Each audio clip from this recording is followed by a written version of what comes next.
வணக்கம், உங்கள் தென்பெண்ணை மீனவன் ஃப்ரெண்ட்ஸ். பாருங்கள், இதுக்கு பேர் தான் பூனைக்காளி அப்படின்னு சொல்லுவாங்க. பூனைக்காளி, பூனைக்காசல். இது யார் யாருக்கு இந்த செடி தெரியும்னு எனக்கு தெரியாது. பார்க்குறவங்க கமெண்ட்டில் சொல்லுங்கள். ஆனால் அந்த செடியிலே ரொம்ப மோசமான செடி. ஒரு உயிரை அரிச்சே கொல்லக்கூடிய அளவுக்கு இந்த செடிக்கு என்ன இருக்குது, அந்த அளவுக்கு பவர் இருக்குது. பூனைக்காசல் அப்படின்னாவே இந்த தருமபுரி மாவட்டத்தில் எல்லாம் பயப்படுவாங்க. ஏன் அப்படின்னா, அந்தளவுக்கு இது எஃபெக்ட் ஆனது.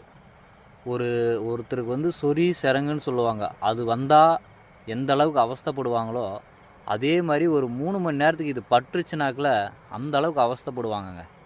பூனைக்காசுலுன்னாவே கடன்னு ஆடிடும். எனக்கெல்லாம் ரொம்ப பயமாக இருக்கும். சும்மா டச் ஆனால் போதும், நம்ம சும்மா ஒரு பில்லு டச் ஆகிற அளவுக்கு இருந்தாவே இது அவ்வளோ கெப்பாசிட்டிங்க. சப்ஸ்கிரைப் பண்ணுங்கள், லைக் பண்ணுங்கள். உங்கள் ஊரில்